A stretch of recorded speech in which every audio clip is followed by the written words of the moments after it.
Hi everyone, Katie from the Montessori room here, and today I'm going to be talking to you about preparing the home environment.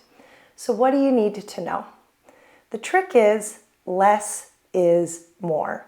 You want to create areas of your home that are not overstimulating.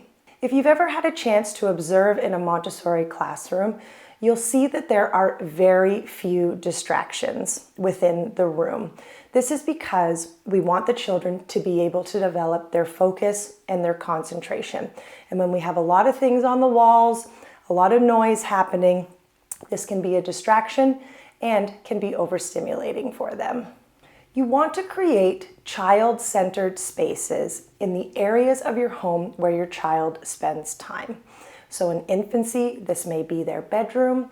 Once they become more mobile and they're starting to spend more time in other areas of the home, perhaps the living room, the kitchen, you want to create spaces where the child is going to be able to absorb everything around them, take in the information that is surrounding them in their home environment.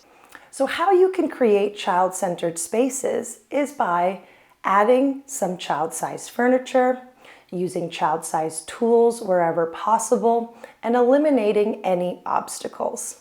A great activity that you can do to create child-centered spaces is to go around the different areas of your home and make yourself the size of your child. So if they're an infant lying on their back, you want to lie down on your back. If they're a toddler walking around, you might maybe want to be on your knees or on your bottom.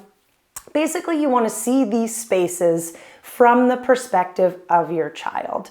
And while you're down there, just take a look around. Are there interesting things to look at? Are there too many things to look at? Are there obstacles in the way that restrict their vision or their access to moving to their shelf or to an activity that they're interested in?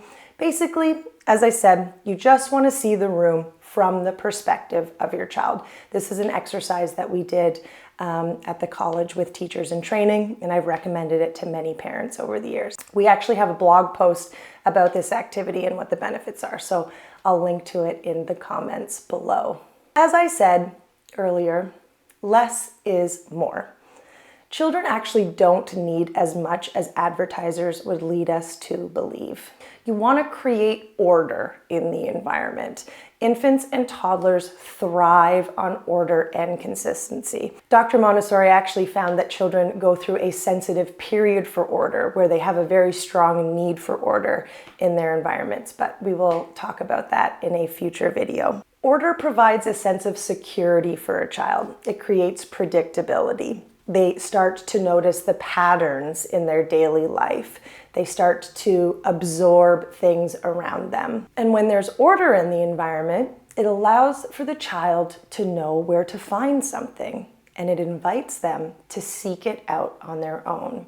So, for example, when their coat or their shoes are always in the same place by the front door, either on a hook or with a little mat, then the child can access their shoes. They can go and start to put their shoes on independently rather than waiting for a parent to get their shoes and bring them to them.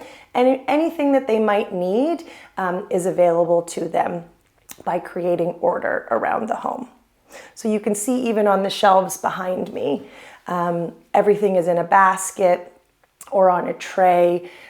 This helps to create order as well because everything that the child needs to complete an activity is found in one place. Montessori classrooms are set up with the idea that we want the child to be able to do things for themselves as much as possible, because especially in toddlerhood, autonomy becomes really, really important to them.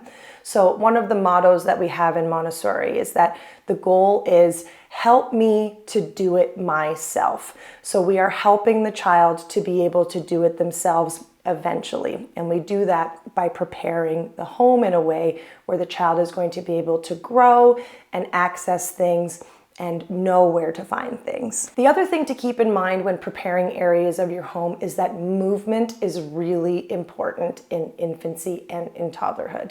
In fact, Dr. Montessori observed that from birth to 4 years of age, children are in a sensitive period for movement. They need to move. They really want to move. If you've observed your child during this phase of life, I'm sure you'll see that their body is frequently in motion. So from birth to 2.5, the child is highly focused on acquiring new forms of movement. And then from 2.5 to 4, they're working to perfect these movements. So with keeping this information in mind, you can see the importance of preparing your home to include opportunities for movement. We actually refer to this in the Montessori community as freedom of movement. You want to allow freedom of movement in your home as much as possible. And you can do this by either adding and likely removing furniture from your home as your child grows. So what you want to keep in mind, as I've said throughout this video, when preparing the home environment is less is more. Create order as much as you can. Create child-centered spaces and ensure there are opportunities for your child to experience freedom of movement at home. That's it for today's video. I'll see you next time. Bye.